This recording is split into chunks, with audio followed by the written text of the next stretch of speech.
इस कार्यक्रम के पुण्यार्चक हैं वंडर सीमेंट, फर्क नजर आएगा।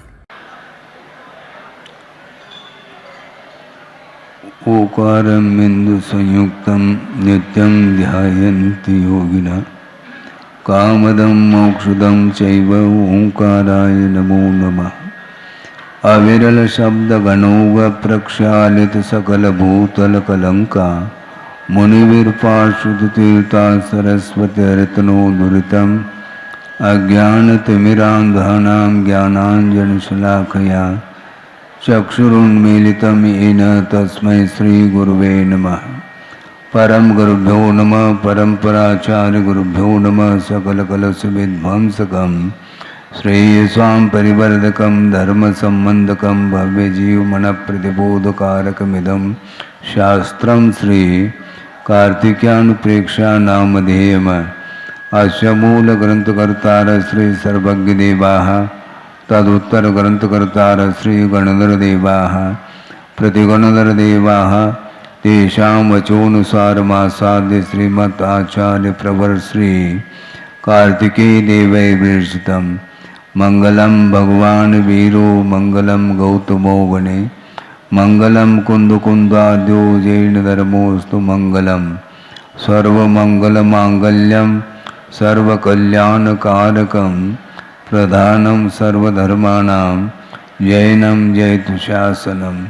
कोटिशतं द्वादशैव कोटो लक्षाणि शतैस्त्र्यधिकानि चैव पञ्चाशदष्टोच सहस्रसङ्ख्यमेतत्श्रुतं पञ्चपदं नमामि। अरहन्तभासयत्तं गणहरदेवेः गन्तीयं सम्मं प्रणमामि भक्तियुक्तो सुदुनानमहो वयं शिरसा। इच्छामि बन्ते सुदभक्ति कांसुकुदसालोचे अंग वंग पयनय पावड़य परियम सुत परमाण योग पोगय चूलिया चेव सुतय तुदम कायम सैनिचकल मंचे में पूजे में वंदामी नमोम सामि दुख खो कमको मोहिलाओ सुगय गमनम समाय मरणम जुनगुण संपत्ति होद मध्यम। अथ पौर्वाणिक स्वाध्याय वेलायाम श्रीमदाचार्य भक्ति का यो सर्गम करो।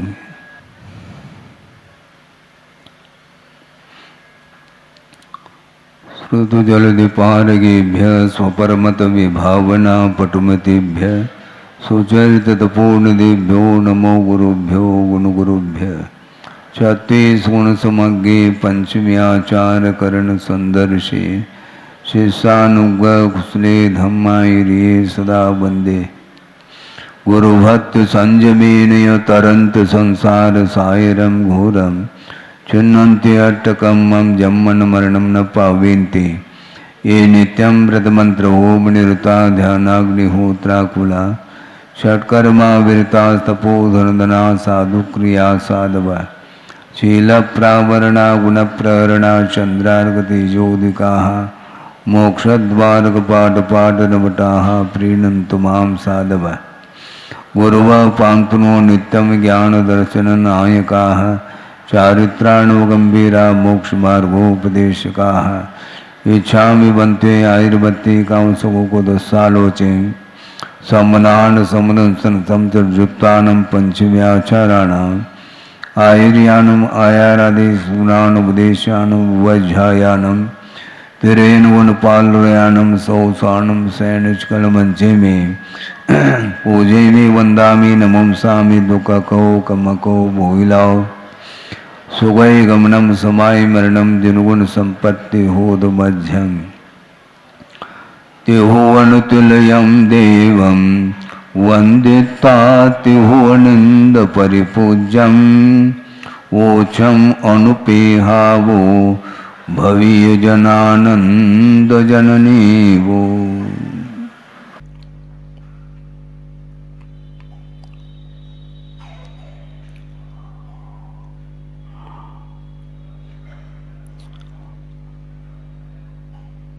आगमकारों ने अर्थात आचार्यों ने पात्र के अनुरूप उपदेश दिया है।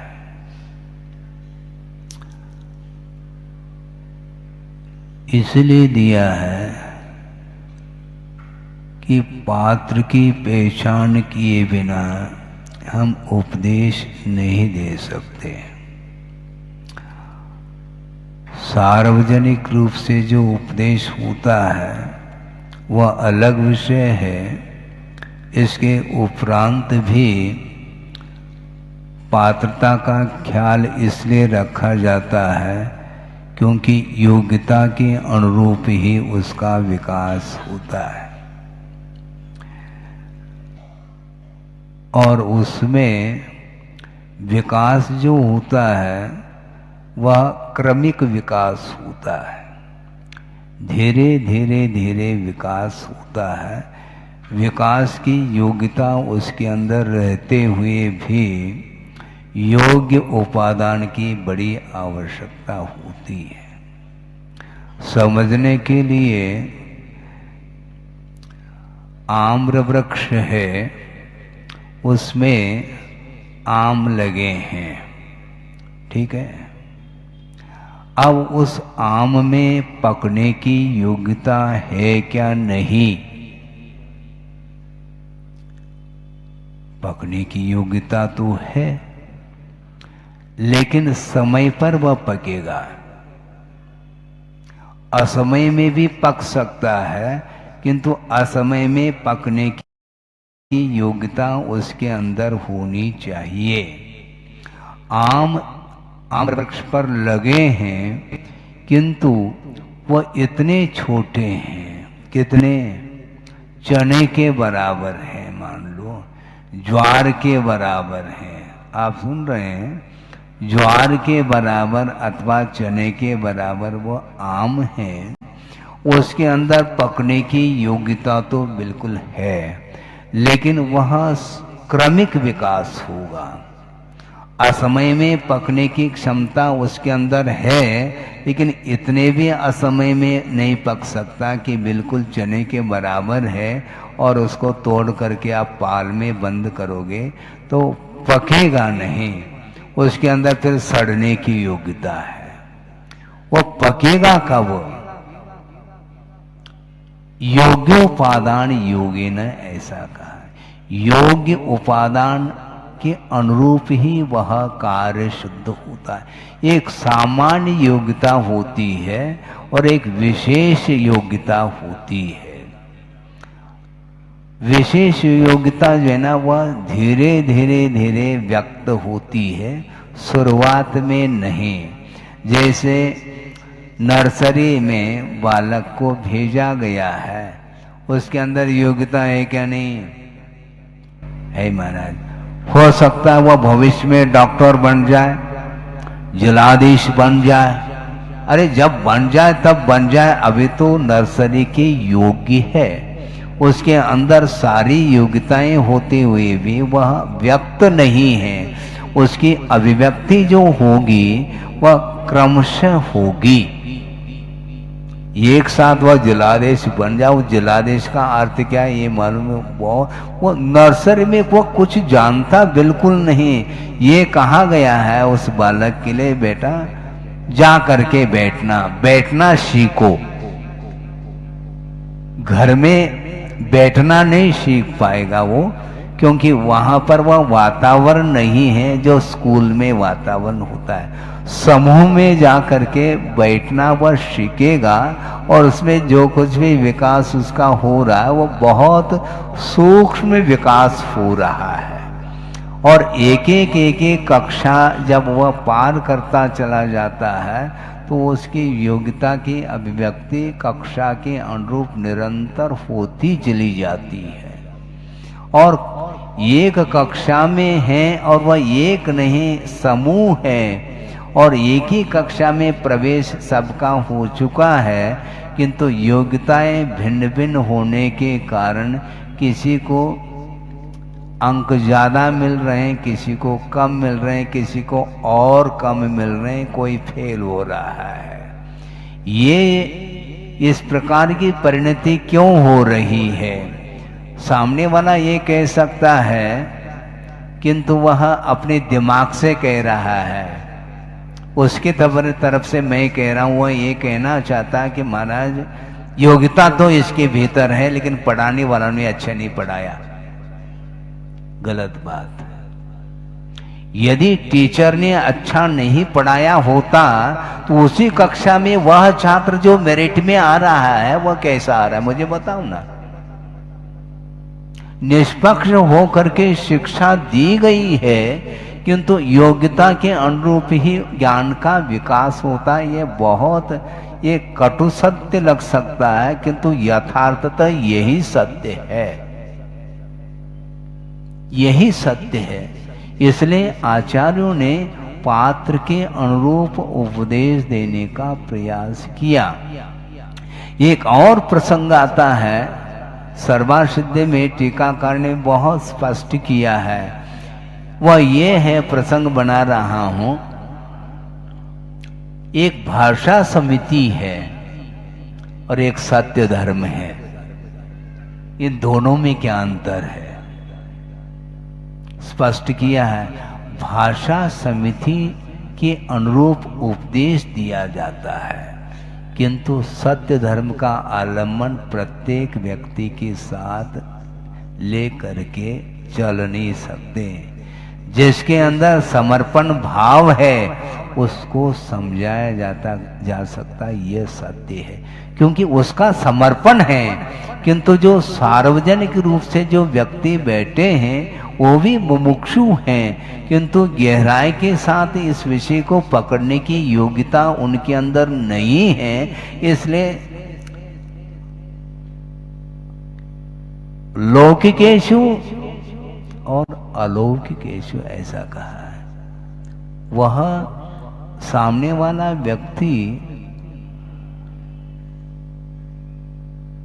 सज्जन हो अथवा ना हो, सबके लिए उपदेश हित का उपदेश दिया जाता है, किंतु सत्य का प्रतिपादन उस व्यक्ति के सामने रखना चाहिए और रखा गया है। जो समर्पित होता है उसके सामने ही सत्य को उद्घाटित किया जाता, हर व्यक्ति के सामने नहीं, क्योंकि योग्यता नहीं है, ये कहा है। इसलिए आचार्य ये कहना चाहते हैं कि जिसके अंदर योग्यता नहीं वह यथा योग्य, वह अपनी योग्यता के अनुरूप उसका विकास होता है, इसलिए उसके लिए उतना ही उपदेश देना चाहिए जितना वह हासिल कर सके। ये है, पकने की क्षमता तो आम में है, किंतु समय पर वह पकेगा, या तो डाल पर पकेगा अथवा 10 दिन पहले माली जो है उसको अकाल में पका सकता है, किंतु पकने की ओर है इसलिए पका था। ऐसा नहीं कि चने के बराबर आम है उसको भी पका करके वो दे दें, ऐसा संभव नहीं। क्यों? योग्य उपादान चाहिए। सामान्य उपादान तो है, वो पकेगा, लेकिन वह समय पर पकेगा, अभी उसके अंदर योग्यता नहीं है।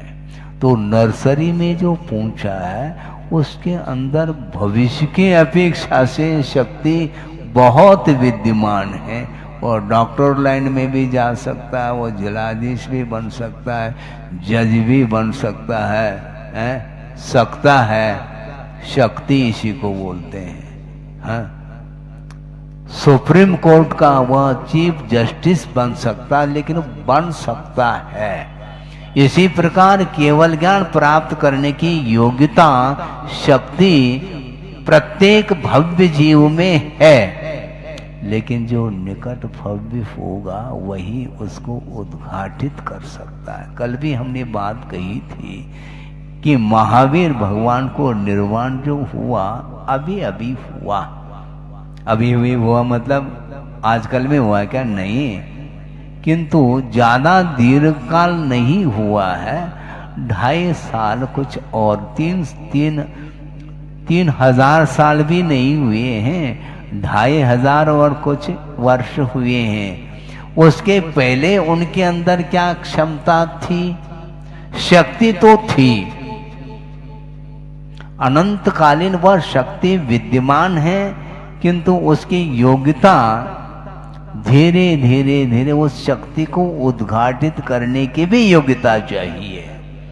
नहीं है तो अतिभार हो जाएगा, संभव नहीं। छोटा सा बालक है, उसके ऊपर आप भार लाद देंगे न, अभी योग्यता नहीं, आगे भी नहीं, ऐसा नहीं, आगे तो है, अभी नहीं। तो इसलिए आचार्य ये कहना चाहते हैं, कर्म बंध से बचना चाहो, गुरुदेव ने बार बार कहा, कर्म बंध से बचना चाहो तो नो कर्म से बचो। ये प्रारंभिक भूमिका में कहा, ये भी उतना ही सत्य है। नो कर्म से बचने का तो उसकी कमजोरी है, इसलिए नो कर्म से बचो ऐसा कहा। जब वह कैपेसिटी आ जाएगी, उपसर्ग को सहन करने की क्षमता जिसके अंदर आती है, उसको कहेंगे तुम मैदान में आ जाओ, तुम्हारी क्षमता है, तुम घोर घोर तर वह तप करने की क्षमता रखता है, उसके लिए कोई भी कंडीशन नहीं है। क्योंकि नो कर्म से उसका उपयोग प्रभावित नहीं हो रहा है। जब तक नो कर्म से उपयोग प्रभावित होता है, तब तक के लिए कहा कि तुम नो कर्म से बचो। किंतु वस्तुतः आचार्य कहते हैं, नो कर्म से बचने से भी कुछ नहीं होने वाला है। फिर क्या करना? कर्म का क्षय करो। कर्म का क्षय करेंगे तो नो कर्म आपको कुछ नहीं, परेशान नहीं कर सकता है। क्योंकि परेशान जो कर रहा है वह कर्म कर रहा है, वह अंतरंग निमित्त माना जाता है, बहिरंग निमित्त नहीं। वो अंतरंग है, क्योंकि आत्मा के साथ उसका संश्लेष संबंध है। किंतु जो पर पदार्थ है उनका आत्मा के साथ संश्लेष संबंध नहीं, बहुत पृथक है, औपचारिक संबंध है वो। इसलिए शुरुआत में अपने उपयोग को केंद्रित करने के लिए प्रेत वातावरण से बचने के लिए बार बार उपदेश रहता है। श्रवण के लिए भी उपदेश दिया है, गृहस्थ तो बहुत दूर की बात है। कोई ये कह सकता है कि महाराज वो तो आप तो महाव्रती हो गए। हाँ, हो तो गए, महाव्रत उन्होंने दिया है, लेकिन महाव्रत देने के उपरांत भी अनुशासन की आवश्यकता है उस श्रवण के लिए भी। हाँ, क्योंकि वह अभी पौधा है, सहारे की आवश्यकता है, तो गुरु सहारा देते हैं। जब तक सहारे की आवश्यकता है वह सहारा देते हैं। इसके उपरांत मान लो उसको सहारे की आवश्यकता नहीं पड़ रही है प्रत्यक्ष की अपेक्षा, तो वो कहते हैं अब सहारे की आवश्यकता नहीं, जो कहा है उसको निरंतर उसका परोक्ष में रह करके भी पालन करो, निश्चित रूप से पार हो जाओगे। ये उनका कहना है। तो आचार्य, उनकी जो दिव्य दृष्टि है वहां तक पहुंचना ही कठिन है, इसलिए वो जो कहते हैं उसको एक्सेप्ट करना यही शिष्य का कर्तव्य होता है। स्वीकार करो, ऐसा क्यों, ऐसा क्यों, फिर जाओ, मेरी आवश्यकता नहीं फिर तुम्हारे लिए। तुम सहारा भी चाहो और क्यों कहते हो कि क्यों नहीं कहो, बाद में समझ में आ जाएगा। विद्या कालीन पच्यते, और बाद में समझ में आएगा तुम्हें, अभी पूछो नहीं, क्योंकि अभी तुम नर्सरी के योग्य हो, इसलिए तुम्हें सहारे की आवश्यकता पड़ रही है। इसलिए महाव्रत अंगीकार करने के उपरांत भी अनुशासन की बड़ी आवश्यकता होती है, उसके बिना आत्मानुशासन संभव नहीं है। आत्मानुशासन के लिए पहले गुरु के चरणों में रह करके, उनके शासन में रह करके अपने आप को समर्पित किया है। जो शासित हुआ है वो उसको आगे जा करके आत्मानुशासन बहुत अच्छे ढंग से वह अपने आत्मा को शासित कर सकता है, और जो अपने आत्मा को शासित कर सकता है वह पर को भी शासित करने की क्षमता रख सकता है। पॉसिबिलिटी अनिवार्य नहीं, क्योंकि मोक्ष मार्ग के जो नेता होते वह तीर्थंकर होते होते हैं, सामान्य नहीं। असाधारण जो व्यक्तित्व जिसके अंदर रहता है वही शासन करता है, जैसे गुरुदेव हुए हैं। विश्व का कल्याण उनके द्वारा हुआ। अब हमें विश्व कल्याण करने की आवश्यकता नहीं। फिर होगा कैसा महाराज? हम बैठे हैं, हम शासन नहीं कर रहे हैं, हम स्वयं शासित हैं। और उन्होंने जो शासन दिया है उसको दोहराने की आवश्यकता है कि गुरुदेव ने ये शासन दिया, जो चलना चाहे तो इस मार्ग पर वह चल सकता है, चले। इस प्रकार थोड़े बहुत प्रोत्साहन अधिक दिया जा सकता है। हमारा कोई भी यह मार्ग नहीं। यह मार्ग कहाँ से आया है?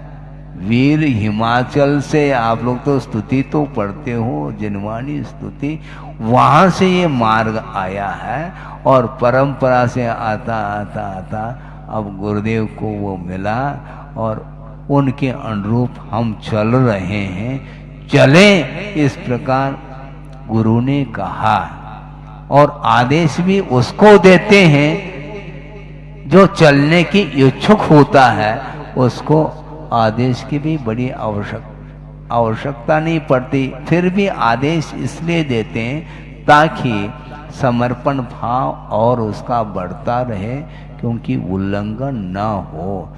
वह बंद करके चले। परोक्ष में बंद करके चलना बहुत कठिन होता है, प्रत्यक्ष में तो चला जा सकता है। हाँ, छोटा बेटा है और गोद में है, निश्चिंत सो रहा है, क्योंकि सहारा है। अब सहारा नहीं है तो परेशानी, तो इसलिए वो बड़ा बनाते हैं, फिर बाद में छोड़ देते हैं। पहला आलम्बन देते हैं, फिर वो कहते हैं निरालंब बनाओ। कब तक आलम्बन लेओगे, ऐसा उनका कहना रहता है। तो निरालंब बनो, ऐसा कहा है ना, हम भी निरालंब बन जाए।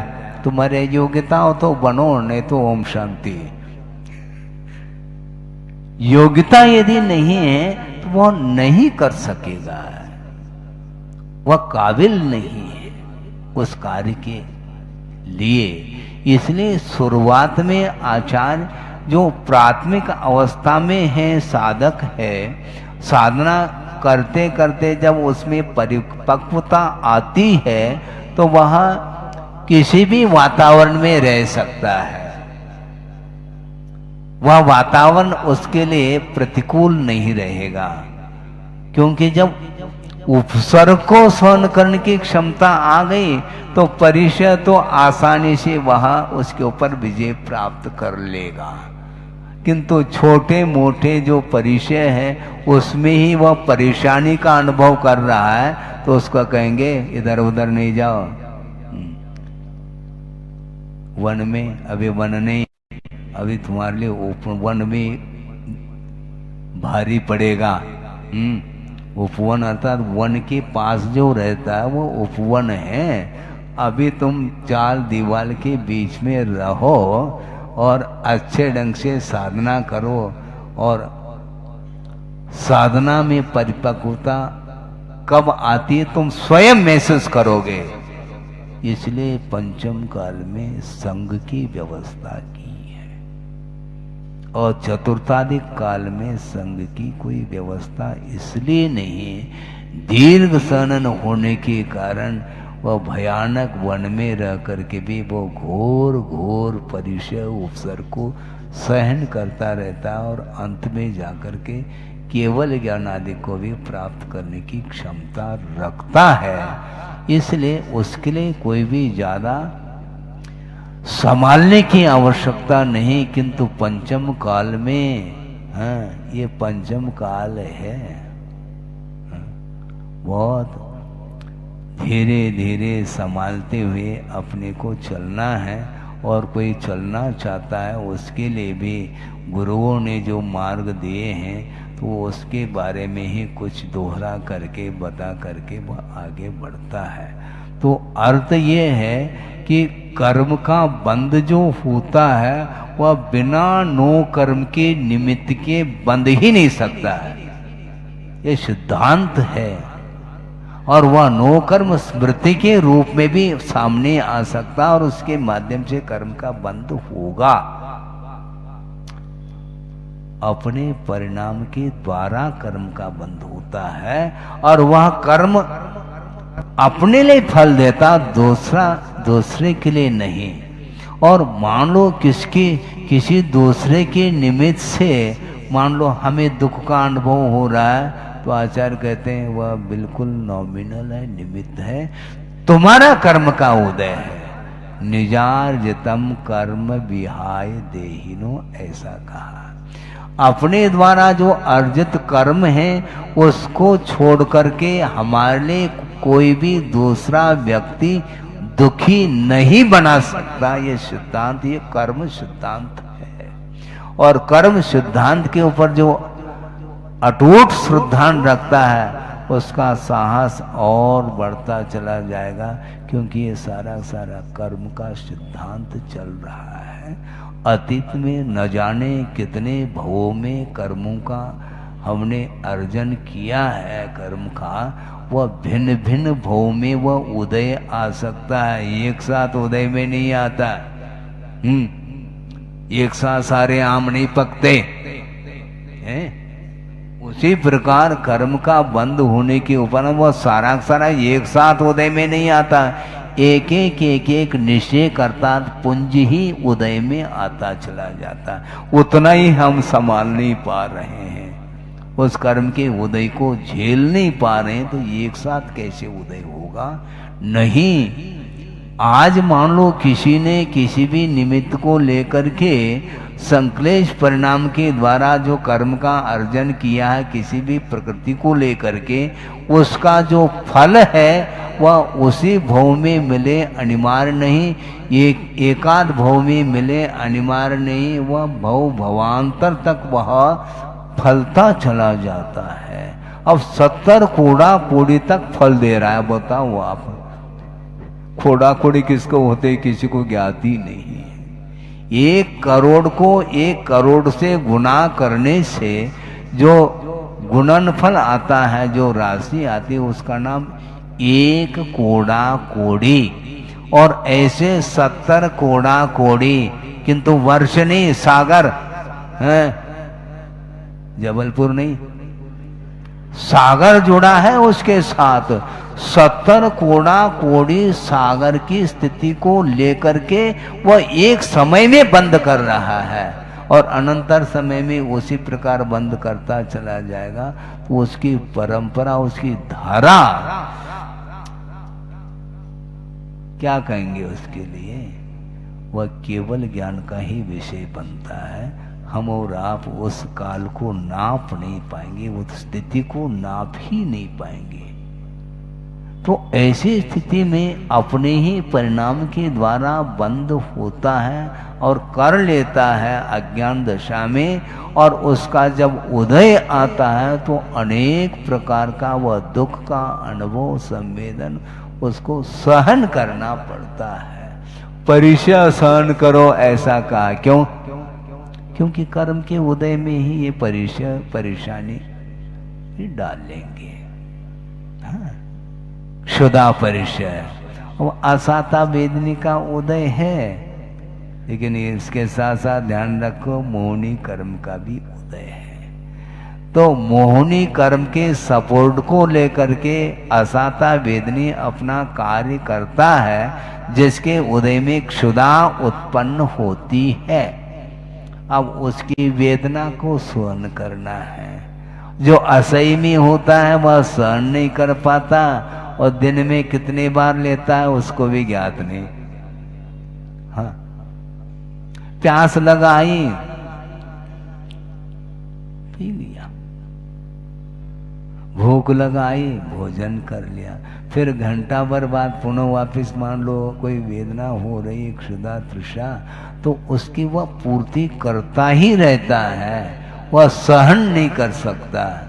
परिचय विजय उसकी वश की बात नहीं है। कुछ शारीरिक परिचय होते हैं और कुछ मानसिक परिचय होते हैं। ये सारे सारे परिचय ये कर्म के उदय में सामने आते हैं। उसमें किसी भी प्रकार से भैया अपने ही किया हुआ कर्म है, दूसरा कौन मुझे दुखी बना सकता है, क्योंकि निजार्जितम। अब ये पंक्ति पढ़ते समय हम सहजता से पढ़ जाते हैं, किंतु जब प्रसंग आता है उस समय वह दूसरे को ही दोष देता है। अब देखना थोड़ा सा, शत्रु और मित्र, क्या ये कौन शत्रु है? सामने वाला शत्रु। अब बोलो, स्वयं अपराध कर रहा है और सामने वाले को शत्रु के रूप में स्वीकार कर रहा है। ये सरासर गलत है। ये इसमें और अपराध होता चला जाएगा। ये शत्रु हो कैसा सकता है? वस्तुतः शत्रु तो अपने पाप में जो परिणाम हैं वे ही मेरे लिए शत्रु हैं। इस प्रकार जो गाढ़ सावधान करता है और निरंतर वह साधना में रत रहता है, वो केवल ज्ञान प्राप्त कर सकता है। हंसी खेल थोड़ी है। पार्श्वनाथ के मन में कपट के प्रति किंचित मात्र भी शत्रुता का भाव नहीं रहा, तभी केवल ज्ञान हुआ उन्हें। ये ध्यान रखो। इसको बोलते हैं निजार्जितम कर्म। निरंतर वह चिंतन करते रहे। 10 भव लग गए उनको, हाँ लगने दो, और भी 10 भव लग जाए तो हमें इसी प्रकार से चलना होगा। उसके बिना शत्रु और मित्र की परिकल्पना समाप्त नहीं हो सकती है, क्योंकि अपराध हमने किया है, कर्म हमने बांधा है, वह किसी न किसी नो कर्म के निमित्त को लेकर के वह फल रहा है। नो कर्म फल नहीं देता। बाहरी जितने भी पदार्थ हैं वे फल नहीं दे रहे हैं हमें।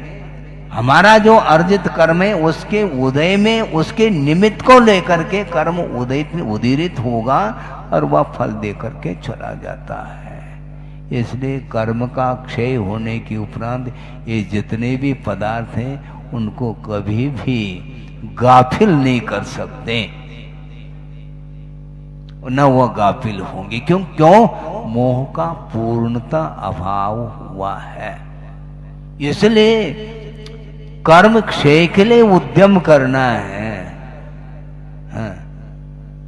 निरंतर परिणाम होते ही रहते हैं। बुद्धि पूर्वक भी परिणाम होते हैं, नहीं चाहते हुए भी परिणाम हो सकते हैं, ये होंगे। इसी का नाम संसार है। हाँ। स्वयं ही हम कमा रहे हैं तो उसका फल हमें ही मिलेगा। दुकान आपने खोला, प्रॉफिट आपको हो गई, तो कोई दूसरे को पार्टनर है क्या? उसमें कोई पहले से पार्टनर हो तो बात अलग है, किंतु वह सेल्फ ही वन मैन हो करके वह व्यवसाय कर रहा है, तो उसमें जो भी प्रॉफिट होगा उसको स्वयं को होगा, और लॉस होगा तो स्वयं के लिए ही होगा। दूसरे का कोई इसमें हिस्सेदारी नहीं, भागीदारी नहीं है। हाँ। कोई भागीदारी नहीं, क्योंकि परिणाम हमने किए हैं। हम अच्छे परिणाम करते हैं, उज्जवल परिणाम करते हैं, उसका भी फल हमें ही मिलने वाला है। और पापमय परिणाम करते हैं तो उसके माध्यम से कर्म का बंध हमें ही होना है। इस प्रकार निरंतर वह विपाक विचय धर्म ध्यान के माध्यम से जीवन को व्यतीत करता है। और पार्श्वनाथ भगवान ने निरंतर उन्होंने विपाक विचय धर्म ध्यान किया, और उसका प्रतिफल ये रहा कि लास्ट में शुक्ल ध्यान भी उनको हुआ, और उसके माध्यम से पूर्णतः कर्म का क्षय किया। हम कदम कदम पर दूसरे को दोष देते हैं, ये ठीक नहीं है, क्योंकि इसके माध्यम से अपराध के ऊपर और अपराध होता चला जाता है, और इसके माध्यम से धर्म ध्यान नहीं हो पाएगा। महाराज धर्म ध्यान कैसे करें? पुनः वही प्रश्न, जिज्ञासा समाधान करो महाराज। धर्म ध्यान कैसे करें? पहले धर्म का तो स्वरूप समझो, तब तो ध्यान कर पाओगे तुम। है? धर्म का जिसको स्वरूप ज्ञात नहीं है वह धर्म ध्यान कैसे कर पाएगा? वस्तु का जो स्वरूप है वह ज्ञात होना चाहिए, तब उसमें जो है हमारा उपयोग टिकेगा, तो वह धर्म ध्यान माना गया है। क्योंकि वस्तु सहावु धम्मो कहा, वस्तु का जो स्वरूप है वह धर्म माना जाता है। हाँ, और वही मुक्ति के लिए कारण है। जिस पदार्थ का जैसा स्वरूप है, जैसा स्वभाव है, उसको उसी के रूप में श्रद्धान करके उसमें अपने आप के उपयोग को केंद्रित करेंगे तो इसका नाम धर्म ध्यान है। महाराज हमारा मन बहुत चंचल है, तो चंचल ही रहेगा फिर वो, ऐसा कुछ है क्या? आप स्वयं चंचल हो। हाँ? क्योंकि कर्ता चंचल है। अपने आप की कमजोरी को स्वीकार करो। हाँ?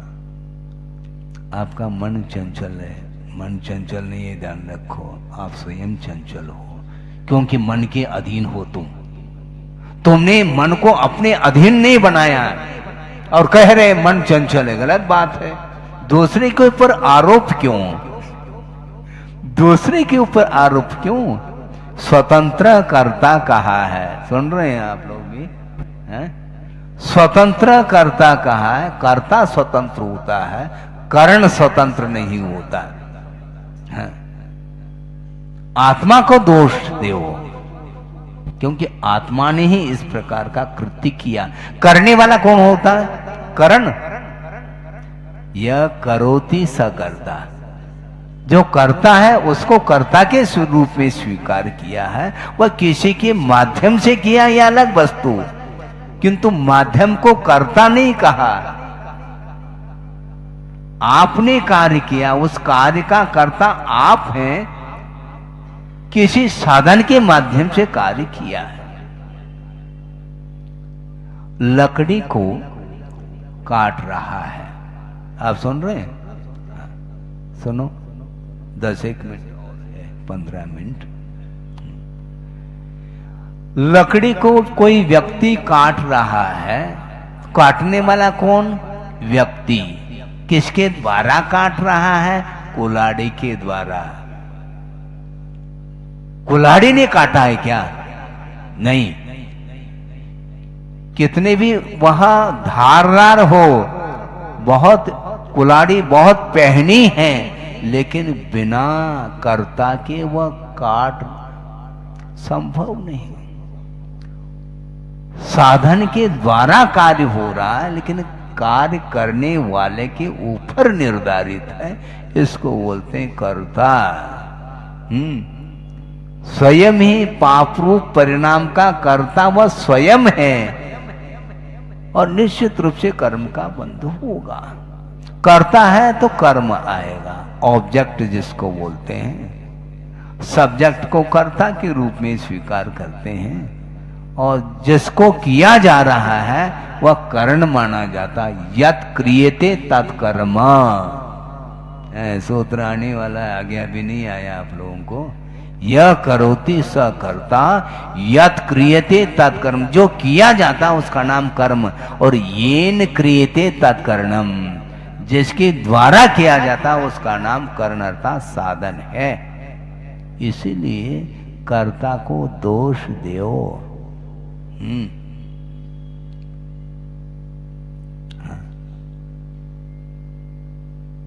कर्ता को दोष, क्यों? कर्ता ही तो सब कुछ कर रहा है। पुण्य कर्म का कर्ता भी आत्मा ही है अथवा जीव ही है, और पाप कर्म का कर्ता भी जीव ही है। किसके द्वारा वह पाप कर्म का पुण्य कर्म का कर्ता हो रहा है? पुण्य परिणाम के द्वारा। अब यहां पर द्वारा आ गया। पुण्यात्मा ये तो जीव हो गया, और पुण्य रूप जो परिणाम है ये साधन हुए, इसके माध्यम से पुण्य का अर्जन होता। होता है, किसके द्वारा अर्जन होता है और अर्जन करने वाला कौन है, इसको डिसाइड कर लो तो अपने आप ही ख्याल आ जाएगा कि ये जो कर्म अर्जित है, ये कर्म, ये ऑब्जेक्ट माना जाता है, इसका कर्ता स्वयं जीव है, दूसरा नहीं। जब मैं ही उस कर्म का करता हूं तो दूसरे के ऊपर क्यों दोष दे रहे हो आप?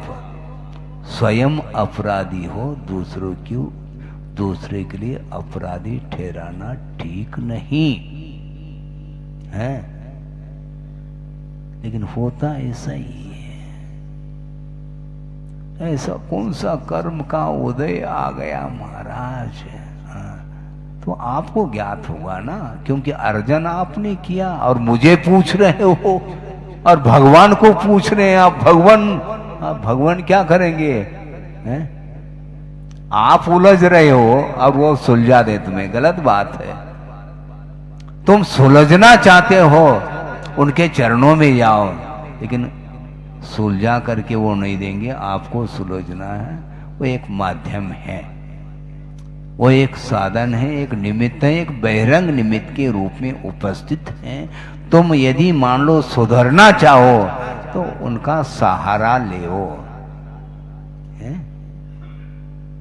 हाँ, आप चलते कैसे हैं? किससे चलते हैं बोलो? पैरों से। हाँ। क्योंकि शाम को तो जिज्ञासा समाधान तो हो ही गया, हो ही जाएगा, क्योंकि वो तो लिख ही रहे महाराज ने कौन कौन से क्वेश्चन किए, क्या है, कैसा आंसर दिया है। हाँ, आंसर दिया है, सर ने ही दिया है आंसर, ये ध्यान रखो। आंसर जो टीचर है वही उत्तर देता है और विद्यार्थी क्वेश्चन, प्रश्न करता है। तो मैं क्या कह रहा था?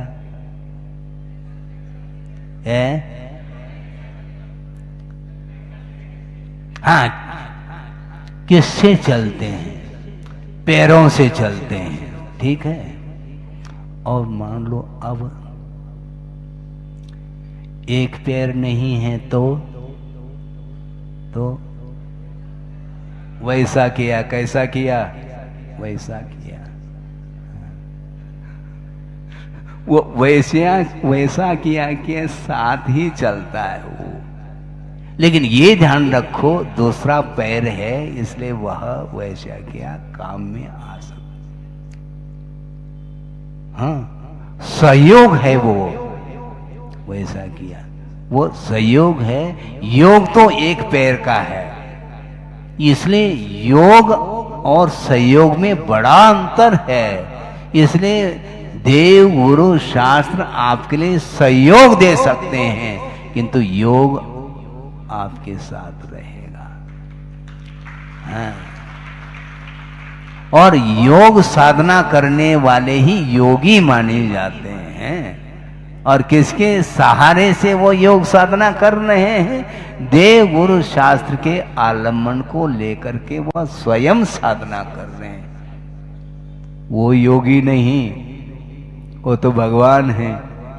और श्रमण योगी होता है और योग साधना कर रहा है। किसके आलम्बन से?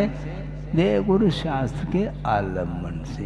इसलिए वस्तुतः अपने ही परिणामों के द्वारा कर्म का अर्जन होता है और द्रव्य क्षेत्र आदि के निमित्त को लेकर के वह कर्म अपना फल देता है, उदय में आता है, तो उसका भोक्ता भी उसको स्वयं को ही होना है। हाँ, कर्मों का भोक्ता, कर्ता, भोक्ता और स्वामी वह स्वयं ही होता है।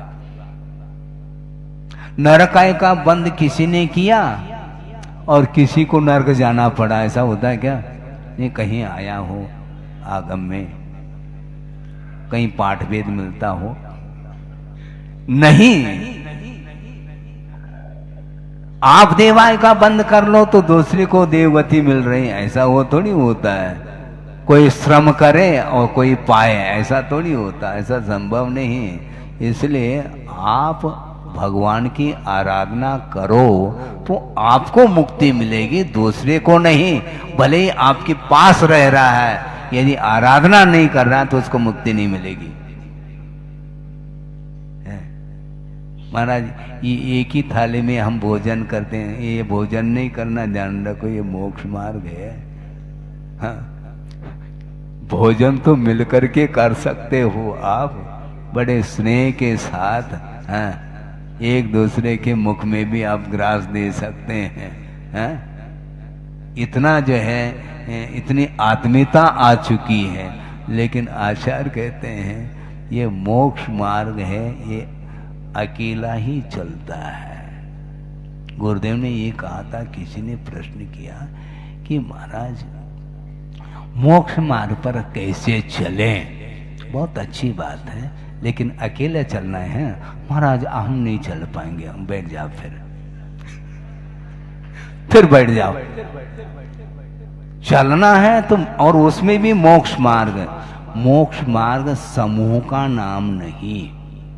अभी तो महाराज आपने कहा था ना, संघ की आवश्यकता है, पंचम काल की विवक्षा से कहा है, ध्यान रखो। संघ में समूह में रहो, किंतु एकत्व का अनुभव नहीं करोगे तो तुम्हें मुक्ति नहीं मिलने वाली। संघ का अर्थ है कभी क्वचित कदाचित कोई भी मान लो प्रतिकूलता आती है, उस समय दीर्घ शरण नहीं होने के कारण वैयावृत्ति सेवा आदि के अपेक्षा से सहयोग के लिए उसको रखा है। इसका अर्थ नहीं उसके सहारे तुम जीना चाहो, गलत बात है। वो आजीविका का साधन नहीं है, वो मोक्ष मार्ग का साधन है। अब क्या समझ रहे हैं? महाराज आपके साथ रहूंगा तो हमारा कल्याण हो जाएगा, ऐसा नहीं होता है। कल्याण आपको करना होगा। मान लो हमारे साथ हो गए, लेकिन आप सो रहे हैं मान लो, फिर भी आप साथी कहलाएंगे, गलत बात है, ऐसा नहीं। साथी संगाती संसार में चलेगा, किंतु मोक्ष मार्ग में समूह में रह करके भी उसको एकत्व का संवेदन करना पड़ेगा। मैं अकेला आया हूँ, अकेला जाना है, अकेला ही कर्म बंद करता हूँ, अकेला ही उसका फल भोगना है। इस प्रकार वह श्रद्धान के साथ, समर्पण के साथ वह साधना करता है तो निरंतर वह मार्ग और स्वयं के द्वारा और प्रशस्त होता चला जाए। वह मार्ग तो वैसे ही है, किंतु वस्तु तो उस मार्ग पर चलते हुए अपने परिणाम यदि प्रशस्त है तो मार्ग प्रशस्त है, नहीं तो मार्ग जैसा है वैसा ही है। तो उन्होंने ये कहा था कि मोक्ष मार्ग अकेले का नाम है। फिर भी आपको समूह अच्छा लगता है, कोई बात नहीं, सम्यक दर्शन ज्ञान चारित्राणी मोक्ष मार्ग का समूह हो गया है। तुम अकेले थोड़ी हो, है?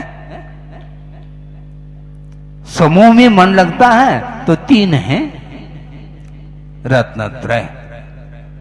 अकेला सम्यक दर्शन नहीं, अकेला सम्यक ज्ञान नहीं, अकेला चारित्र भी नहीं। इसलिए आपको समूह चाहिए।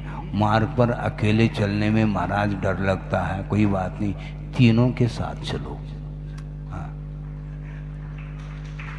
अपने आप डर समाप्त होगा, क्योंकि मार्ग है ये। यदि समूह चाहो तो यह रत्नत्रय का ये समूह है, यही मार्ग है। दूसरे का सहारा तब तक ले सकते हैं जब तक तुम्हारी क्षमता नहीं है, तब तक लें। देव गुरु शास्त्र का आलम्बन लेना चाहिए। जब तक शुद्धोपयोग की प्राप्ति नहीं होगी तब तक देव गुरु शास्त्र का आलम्बन लिया जाएगा, और शुद्धोपयोग जब प्राप्त होगा उस समय निर्विकल्प दशा रहती है। वहां पर कोई विकल्प ही नहीं, वहां पर रत्नत्रय भी एक हो जाता है। वो तीन नहीं रहेंगे, उसका नाम क्या? अभेद रत्नत्रय। अभी तक तो भेद परिकल्पना, सम्यक दर्शन, सम्यक ज्ञान, सम्यक चारित्र, ये एक प्रकार से विकल्पात्मक परिणति है, और उसमें विकल्प नहीं रहेंगे, केवल उपयोग की परिणति है। और निर्विकल्प अवस्था का अनुभव एक अंतर्मूर्त के लिए करता है, तो उसके माध्यम से मोह का क्षय कर देता है। उसके माध्यम से केवल ज्ञान की उपलब्धि होती है। यह बहुत बड़ा कार्य है और दीर्घकालीन साधना की इसमें अपेक्षिता है। किसी किसी को जल्दी हो जाता है, किसी किसी को विलंब से हो रहा है, इसमें भी स्वयं की ही कमजोरी मानी जाती है? स्वयं की कमजोरी, वो कमजोरी कर्मायत है, हैं? आत्मा की जो शक्ति है वो कुंठित क्यों हो रही है? अनंत शक्ति है, इसके उपरांत भी सहारे से चल रहा है। क्यों? मोह के कारण। मोह का अभाव हुआ, अनंत शक्ति प्रकट हो जाएगी, किसी की कोई आलम्बन की आवश्यकता नहीं, स्वावलंबन स्वतंत्रता का अनुभव उस समय होगा, मोह के अभाव में होगा, ऐसा कहा गया है। इसलिए इतना ही कहना चाहता हूँ, पाप कर्म के उदय से जीव नरक में चला जाता है और अनेक प्रकार के दुख का अनुभव करता है, यहाँ तक कि वह नारकी दुख की जो वेदना, जो जिसको बोलते हैं पीड़ा, उसके लिए अन्य गतियों की तुलना नहीं की जा सकती है। अनोवमम कहा अन्न दुखे ही, क्योंकि एक बहुत सैद्धांतिक विषय 2 मिनट में पूर्ण कर रहा हूँ। ये सारा विषय आपको सिद्धांत के आधार से ही दिया गया, इसमें कोई भी आपका मन फिर भी लग रहा है, इसलिए हमें प्रसन्नता है कि काफी क्षोभम बढ़ रहा है आपका। वैसे 6 महीने हो भी तो गए, वैसे 6 महीने हो गए, निरंतर आप सुनते चले जा रहे हैं और चिंतन भी कर रहे हैं, काफी हद तक आप पहुंच गए हैं। अब मेरे ख्याल से ज्यादा सहारे की अब आवश्यकता नहीं पड़ेगी। नहीं महाराज, महाराज नहीं सुनते हैं, ऐसा ये ध्यान रखो। एक पक्ष है, महाराज कह रहे हैं, बिल्कुल एक पक्ष है, पक्षी उड़ सकता है। हाँ, पंछी उड़ा जा रहा पंछी, रोको इसे। अब रोकने से नहीं रुकते, आपके रोकने से नहीं रुकते। आगम से हम बंधे हैं, आपसे नहीं बंधे। हमसे आप बंध जाओ तो अच्छी बात है।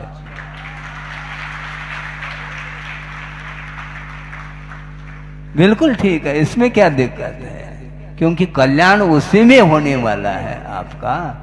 अंत तक हमें जब तक मंजिल नहीं मिलेगी तब तक हम मार्ग का आलम्बन लेंगे और वह देव गुरु शास्त्र की आराधना करते हुए अपने रत्नत्रय को बिल्कुल निर्दोष बनाते हुए, उज्जवल बनाते हुए साधना के साथ जीवन को व्यतीत करेंगे तो निश्चित रूप से हमेशा हमेशा के लिए ये दुख समाप्त हो सकता है।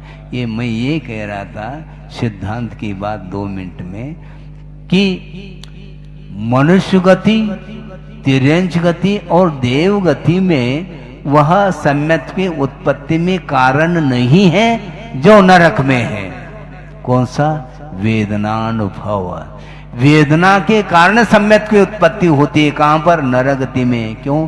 उस प्रकार की वेदना अन्य गति में है ही नहीं, इसलिए उस वेदना के निमित्त को लेकर के उसको सम्यक की उत्पत्ति होती है। ओहो, इस प्रकार का कर्म हमने बांधा है, तभी तो इस प्रकार की वेदना हो रही है।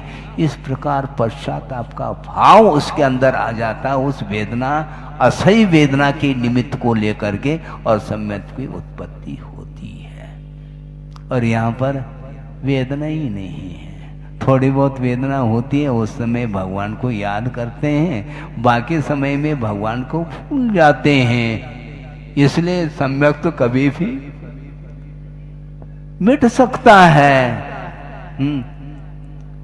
किसी भी पल में वैराग्य उपज सकता है, तो किसी भी पल में वैराग्य विनाश को भी प्राप्त हो सकता है।